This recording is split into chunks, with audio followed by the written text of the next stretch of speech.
Shortcut children. आज हम पढ़ने जा रहे हैं चैप्टर नंबर 9 हिंदी का। नाम है चैप्टर का मैं जुलाहा। अब ये जो पाठ है ये जुलाहे की आत्मकथा है। जुलाहा हम कहते हैं एक बुनकर को जो कपड़े बुनता है, उसको कहा जाता है जुलाहा। तो जुलाहा जो है वो अपनी आत्मकथा लिख रहा है, यानी कि उसके बारे में हम इस चैप्टर में पढ़ेंगे। तो चलिए शुरू करते हैं चैप्टर। पहले मैं जुलाहा हूँ, मुझे लोग कोरी, बुनकर और तंतुवाय भी कहते हैं। मेरी कहानी उतनी ही पुरानी है जितना यह संसार। लो मैं आज अपनी कहानी सुनाता हूँ। तो जुलाहा अपने बारे में बता रहा है कि मेरा नाम जुलाहा है, मैं जुलाहा हूँ और मुझे लोग अलग अलग नामों से बुलाते हैं, जैसे कि कोरी, कुछ लोग बुनकर कहते हैं, कुछ लोग तंतुवाय कहते हैं।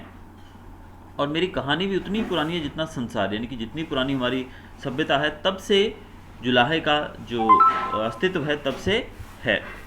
लो मैं आज अपनी कहानी सुनाता हूँ। तो जुलाहा हमें अपनी कहानी सुना रहा है इस पाठ के माध्यम से। विधाता हमारी बिरादरी का सबसे पहला पूर्वज है। अब इस बिरादरी का सबसे जो पुराना पूर्वज बताया गया, किसको बताया गया है? विधाता को।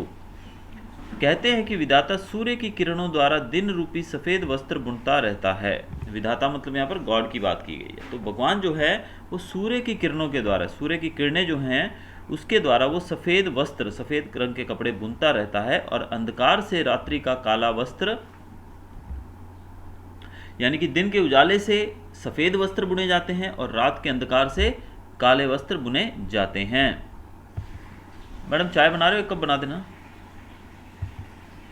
इससे सिद्ध हो गया कि वही हमारा पूर्वज है, यानी कि सूर्य की किरणों से सफ़ेद वस्त्र बनते हैं और रात्रि के अंधकार से काले वस्त्र बनाए जाते हैं। अब ये बनाने का काम किसका है? विधाता का, यानी कि गॉड का। इसी कारण से जुलाहा कह रहा है कि इस बातों से सिद्ध होता है कि गॉड यानी कि विधाता ही हमारे पूर्वज हैं।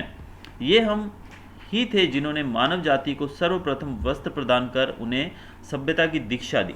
यानी कि सबसे पहले इंसानों को जो कपड़े पहनाए गए, कपड़े जो इंसानों ने पहनने शुरू किए, वो किसकी मदद से? वो बिकॉज ऑफ जुलाहे। जुलाहे जो थे इनकी वजह से ही ऐसा पॉसिबल हुआ है।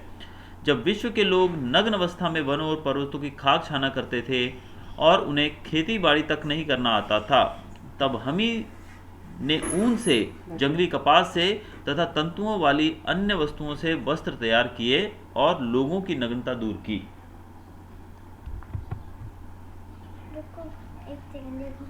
जल्दी ना अपनी प्लीज। अब आगे बता रहे हैं कि जुलाहा कह रहा है कि हम लोग ही थे जिन्होंने सबसे पहले इंसानों को वस्त्र प्रदान किए। क्योंकि जब इंसान प्राचीन युग में, जब हम ओल्ड एज की बात करें, अर्ली मैन की, तब इंसान कैसे घूमते थे? नग्न घूमते थे, यानी कि कपड़े नहीं पहनते थे, वो नग्न घूमते थे। तब की बात की जा रही है। तो तब जो थे इंसान नग्न घूमते थे। उसके बाद जब उनको खेती बाड़ी तक नहीं करना था, तब जो है जुलाहे ने सबसे पहले लोगों को उनकी नग्नता यानी कि उनके नंगेपन को दूर करके उनको वस्त्र प्रदान किए थे, उनको कपड़े दिए थे बुनकर। तो ये सब श्रेय किसको जाता है? जुलाहे को। आपने मनु महाराज का नाम तो सुना ही होगा। उन्होंने हमारे वस्त्रों की प्रशंसा करते हुए कहा है, यदि आप गृहस्थी में सुख चाहते हैं तो गृहिणियों को सदा वस्त्र आदि देकर उनका सम्मान किया करें। वेदों में भी हमारे बुने हुए वस्त्रों की भूरी भूरी प्रशंसा की गई है और कहा गया है कि वस्त्र सौंदर्य, स्वास्थ्य और आयु की वृद्धि में सहयोगी होते हैं। अब बताया गया है, मनु महाराज का नाम बताया गया है यहाँ पर। मनु महाराज जो थे उन्होंने अपने ग्रंथों में, अपनी किताबों में लिखा है कि अगर आप एक सुखी गृहस्थ जीवन चाहते हैं, एक सुखी जीवन चाहते हैं, तो उसमें आप गृहिणियों को, यानी कि घर में रहने वाली स्त्रियों को वस्त्र प्रदान करिए, उनका सम्मान करिए वस्त्र प्रदान कर कर। और वेदों में भी लिखा हुआ है वस्त्रों के बारे में, यानी कि उनकी बहुत प्रशंसा की गई है। किस तरह बताया गया है कि वस्त्र जो है वो आपकी सुंदरता को, आपके स्वास्थ्य को और आपकी उम्र को भी बढ़ाने में मदद करते हैं। तो अच्छे कपड़े पहनने से, अच्छे वस्त्र, साफ सुथरे वस्त्र पहनने से हमारे सौंदर्य, हमारे स्वास्थ्य और हमारे आयु में भी बढ़ोतरी होती है, हमारी उम्र में भी बढ़ोतरी होती है। हमारे महत्व का उल्लेख रामायण, महाभारत आदि प्राचीन ग्रंथों में भी मिलता है। अब तो आप जान ही गए होंगे कि हमारा इतिहास अत्यंत प्राचीन है। अब जुलाहों के बारे में रामायण, महाभारत और इससे भी प्राचीन ग्रंथ जो हैं उनमें भी इनका उल्लेख किया गया है। तो इससे हम समझ सकते हैं कि जुलाहे जो हैं उनका जो इतिहास है बहुत ही पुराना है। अब आप पूछेंगे हमने वस्त्र बुनना सीखा किससे? यह प्रश्न बड़ा पेचीदा है। अब इन्होंने वस्त्र बुनना सीखा तो सीखा किससे? ये एक बहुत ही बड़ा प्रश्न चिन्ह है इस प्रश्न के ऊपर, क्योंकि इसका कोई भी उत्तर अभी तक नहीं है। चलिए देखते हैं आगे। प्रकृति में ऐसे बहुत से प्राणी हैं जो निरंतर बुनने की क्रिया में संलग्न रहते हैं। अब प्रकृति के अंदर बहुत सारे ऐसे प्राणी हैं जो कंटिन्यूस बुनते रहते हैं कुछ ना कुछ। आपने मकड़ी को जाला तो देखा ही होगा, वह कितनी कुशलता से अपना जाला बुनती है। तो मकड़ी जो है वो भी अपना जाला बुनती है, यानी कि वो भी एक तरह बुनकर है, वो भी जुलाहे का ही काम करती है, बुनने का काम करती है। हमें उससे प्रेरणा अवश्य मिली होगी। बुनने वालों में दूसरा उल्लेखनीय पक्षी है बया।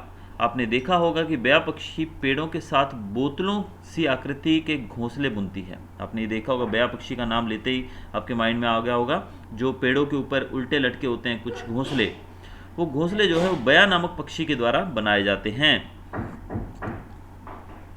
इनकी बुनाई की कला को देखकर कोई भी व्यक्ति मुग्ध हुए बिना नहीं रह सकता, यानी कि इतनी सुंदरता से बुने जाते हैं कि आदमी इनकी सुंदरता को देखकर मंत्रमुग्ध हो जाता है।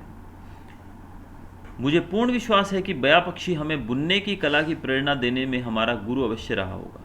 तो जुलाहा कह रहा है कि बया पक्षी जो है जरूर उसने प्रेरणा इनको जरूर दी होगी बुनने के लिए। हम लोग ऊनी, सूती और रेशमी वस्त्रों को बुनकर न जाने कितने वर्षों से लोगों पर उपकार करते चले आ रहे हैं। अब जुलाहे जो हैं ऊन के वस्त्र, सूती वस्त्र, रेशमी वस्त्र बहुत पुराने समय से बुनते आ रहे हैं और इंसानों पे बहुत ही ज़्यादा ही उपकार कर रहे हैं। इस परोपकार में हमें सुख और संतुष्टि का अनुभव होता है। अब जुलाहा जो है अगर वो कपड़े नहीं बुने तो ऑब्वियसली इन संसार के अंदर जो लोग हैं वो नग्न ही घूमेंगे। तो ऐसा करके उनको संतुष्टि मिलती है, उनको बहुत ही सुख मिलता है। हमारे बुने हुए कालीन, दरियाँ, शॉल, दुशाले भारत के व्यवसाय को चार चांद लगा रहे हैं। यानी कि जो कालीन, दरियाँ, शॉल, दुशाले जो भारत में बुने जाते हैं वो विश्व भर में बहुत ही ज़्यादा प्रसिद्ध हैं, उनकी बहुत ज़्यादा डिमांड है। तो इस प्रकार से भारत के व्यवसाय मतलब कारोबार में भी जुलाहों ने चार चांद लगाए हैं। आपने ढाका के मलमल की बात सुनी होगी। ढाका का एक मलमल जिसका अंग्रेज़ों ने भी हमारे जो हिस्ट्री है उसमें भी उल्लेख किया गया है कि अंग्रेज़ जो यूरोपियन कंट्रीज़ है वहाँ पर हमारे द मसलिन ऑफ ढाका की बहुत ज़्यादा डिमांड है। यानी कि ढाका का मखमल का जो कपड़ा आता है उसकी बहुत डिमांड है। उसका पूरा थान एक अंगूठी के बीच में से निकल जाता है। अब ढाका के मसलिन जो है, जिसको इंग्लिश में हम द मसलिन ऑफ ढाका कहते हैं, यानी कि ढाका का मखमल जो है वो कपड़ा इतना बहुत ही सॉफ्ट होता है कि अगर एक अंगूठी लेंगे और उसमें से पूरा थान यानी कि पूरा एक बंच जो होता है कपड़े का, उसको पूरे को आप एक अंगूठी के अंदर से गुजारेंगे तो आसानी से गुजर जाएगा। वो इतना सॉफ्ट और इतना लचीला होता है। हमारा कर्म बहुत ही पवित्र है। दूसरों के तन को ढककर उनकी लाज बचाना, सर्दी गर्मी की मार से लोगों के शरीर की रक्षा करना तथा शरीर के सौंदर्य में वृद्धि करना और परिश्रम करके ईमानदारी से अपनी आजीविका कमाना, यह पवित्र कर्म नहीं है तो और कौन सा कर्म पवित्र हो सकता है। अब ये कह रहे हैं कि इनका काम जो है वो बहुत ही पवित्र है, क्योंकि ये दूसरों के तन को ढककर उनकी लाज बचाने का काम करते हैं, सर्दी गर्मी से लोगों को निजात दिलाते हैं और इवन शरीर की सुंदरता में भी वृद्धि करते हैं।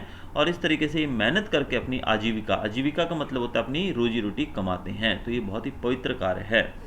आपने महात्मा कबीर का नाम तो सुना ही होगा, उनके दोहे और पद भी आपने पढ़े होंगे। कितना ज्ञान और रहस्य भरा पड़ा है उनमें। अब महात्मा कबीर के जो दोहे हैं उनके अंदर बहुत ज़्यादा ज्ञान होता है, बहुत ही ज़्यादा हमें शिक्षा उससे मिलती है। संत कबीर जुलाहे ही तो थे। अब संत कबीर जो थे वो भी इन्हीं की कम्युनिटी से बिलोंग करते थे, वो भी जुलाहे ही थे। वे कपड़ा बुनते जाते और दोहे सुनाते जाते थे। उनका काम था कपड़े बुनना और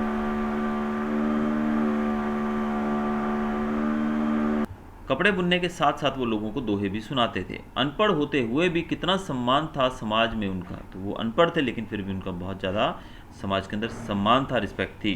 कितना ऊंचा था उनका व्यक्तित्व, कितने निर्भीक थे वे, कितने ईश्वर भक्त थे, यह सभी जानते हैं। वो बहुत ही अच्छे व्यक्तित्व वाले थे। वो बहुत ही निर्भीक यानी कि किसी से डरने वाले नहीं थे, निर्भीक यानी कि निडर थे। वो ईश्वर भक्त थे और सभी ये बात को बहुत ही भली भांति जानते हैं। उन्होंने कहा था, जात न पूछो साधु की, पूछ लीजिए ज्ञान, मोल करो तलवार का, पड़ा रहन दो म्यान। हम सदा से ही अपनी कला और साधना में दत्तचित्त लगे रहे हैं, परंतु हमारा दुर्भाग्य जागा तब जब अंग्रेजी शासन ने मशीनी वस्त्रों को बढ़ावा देना शुरू कर दिया।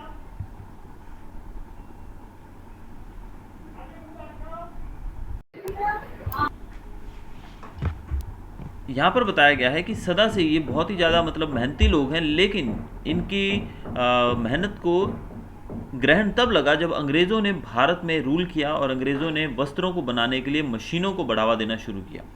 हम पर कई प्रकार के कर लगा दिए गए तथा हम पर अत्याचार ढाने प्रारंभ कर दिए गए। यानी कि इनके ऊपर बहुत सारा कर मतलब होता है टैक्स, यानी कि हाथ से बुने हुए कपड़े पे टैक्स ज़्यादा लगा दिया गया, और ताकि ये लोग कम कपड़ा बनाए और मशीनों से ज़्यादा कपड़ा बनाया जा सके, और इनके ऊपर अत्याचार भी ज़्यादा होने लगे।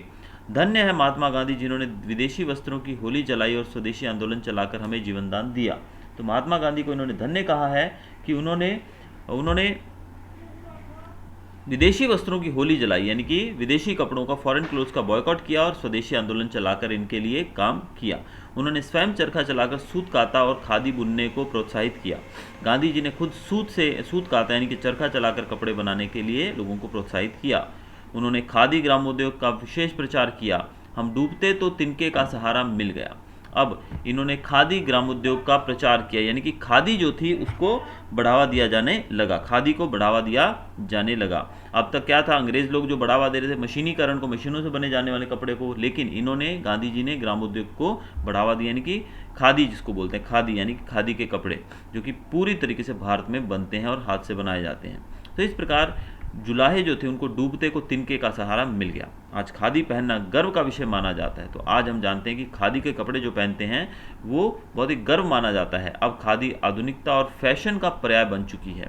खादी जो है ये फैशन भी हो चुकी है आजकल लोग, जो आपने देखा होगा, बड़े बड़े नेता अभिनेता जो है खादी के कपड़े पहनकर अपने आप को बहुत ज़्यादा गर्वान्वित महसूस करते हैं। विदेशों में खादी खूब पसंद की जाती है। विदेशों में भी खादी का बहुत ही ज़्यादा प्रचलन है, बहुत ज़्यादा उसको पसंद किया जाता है। अब तो हम पॉलिस्टर के मिश्रण से पॉली खादी बना रहे हैं, यानी कि पहले पॉलिस्टर अलग एक क्लोथ है और हमारा खादी अलग है, लेकिन पॉलिस्टर और खादी को मिक्स करके एक नया प्रकार का कपड़ा बनाया गया जिसको नाम दिया गया है पॉली खादी। हमने भी समय की रफ्तार के अनुसार चलना सीख लिया। तो इस प्रकार समय के साथ साथ जुलाहों ने भी चलना सीख लिया है। यद्यपि मशीनों पर वस्त्र धड़ाधड़ बुने जा रहे हैं, पर हमारे बुने वस्त्रों की अपनी ही विशेषताएं हैं। हथकरघों पर बुने हुए वस्त्र विश्व भर में तहलका मचा रहे हैं। अब आज वस्त्र जो है मशीनों पर जरूर बनाए जा रहे हैं, धड़ाधड़ वहाँ पर आप जानते हैं कि मिनटों के हिसाब से हजारों की संख्या में वस्त्र वहाँ पर बनते हैं, लेकिन जो हाथों से बनाए जाते वस्त्र हैं, जो कि मशीन जो हाथों से बनाए जाते हैं उसको कहा जाता है, वो ढांचा जो होता है जिस पर हाथों से वस्त्र बनाए जाते हैं उस ढांचे को कहा जाता है हथकरघा। तो हथकरघों पे जो वस्त्र बने हैं उनकी डिमांड पूरे विश्व में बहुत ही ज़्यादा है। भाइयों, मैं आपको निमंत्रण देता हूं कि आप आकर हमारे करघे को देखिए। तो यहाँ पर जुलाहा जो है वो कहता है कि आप करघे को देखिए, हमारे कितना सादा सा है हमारा हथकरघा। इनका हथकरघा जो एकदम सिंपल सी मशीन है, मशीन भी बोले क्या है कि एक ढांचा है जिसके ऊपर कपड़ा बुना जाता है। हमारे औजार भी सीधे सादे हैं। आप चाहेंगे तो हम आपको भी बुनने की कला सिखा देंगे। तो इनके औजार जो हैं वो भी सीधे सादे हैं, और ये कह रहे हैं कि अगर आप चाहोगे तो हम आपको भी ये कला सिखा देंगे, यानी कि कपड़े बुनने सिखा देंगे। तो इस प्रकार हमने देखा कि जो यहाँ पर जुलाहा वर्ग जो है, जो कपड़े बुनने वाले लोग हैं, बुनकर जो हैं, उनको किस प्रकार से अंग्रेज़ों के द्वारा बनाई गई मशीनों से टक्कर दी जा रही थी, लेकिन फिर भी आज भी पूरे विश्व के अंदर हाथों से बनाए हुए कपड़ों की बहुत ही ज़्यादा डिमांड है। और यहाँ पर आप इस चैप्टर के शब्दार्थ देख रहे हैं और कुछ मुहावरे दिए गए हैं, और इस प्रकार हमारा ये चैप्टर पूरा हुआ। अगर आपको वीडियो अच्छा लगा हो तो प्लीज़ सब्सक्राइब कीजिएगा मेरे चैनल को, और नीचे दिया हुआ बेल आइकन दबाना मत भूलिएगा ताकि आने वाले वीडियोज़ के नोटिफिकेशन आपको मिलते रहें। तो चलिए मिलते हैं जल्द ही अगले वीडियो में। Till then, goodbye, thanks for watching.